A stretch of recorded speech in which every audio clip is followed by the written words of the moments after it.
We are looking today at a 150 million year old shrimp fossil. These shrimp fossils are the most important evidence in that they have been around for 150 million years, since the age of the dinosaurs in other words, and that they lived in the sea and looked exactly the same as they do today. When we look at this fossil, we see that since the shell, made of calcium carbonate in a manner unique to shrimps, is very strong, the legs attached to it and the external part of the body can be seen in great detail in this fossil. And when we examine it, look, we see in a very detailed way, from top to bottom, from its antennae to the extremities at the very bottom, that the shape of the shrimp has never changed and were just the same as they are now.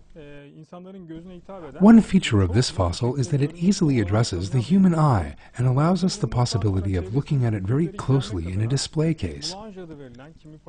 When a fossil is found, it can be cleansed of any irregularities around it through the process known as moulage, or a coating applied to the upper surface.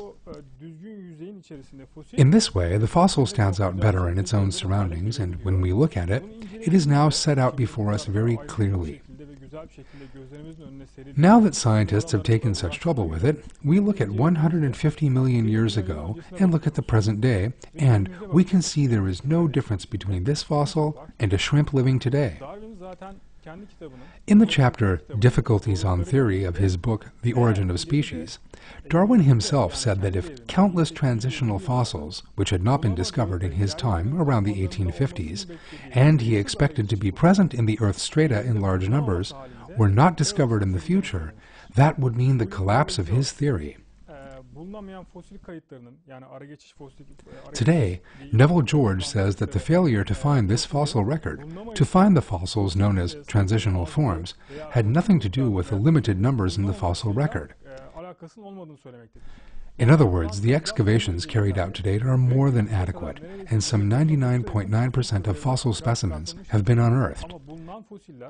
But when the fossils discovered and specimens living today are examined, there is no trace of the transitional forms that should have existed. And this is definitive evidence revealed by paleontology, showing that Allah has created all things by telling them to be, not by causing them to evolve.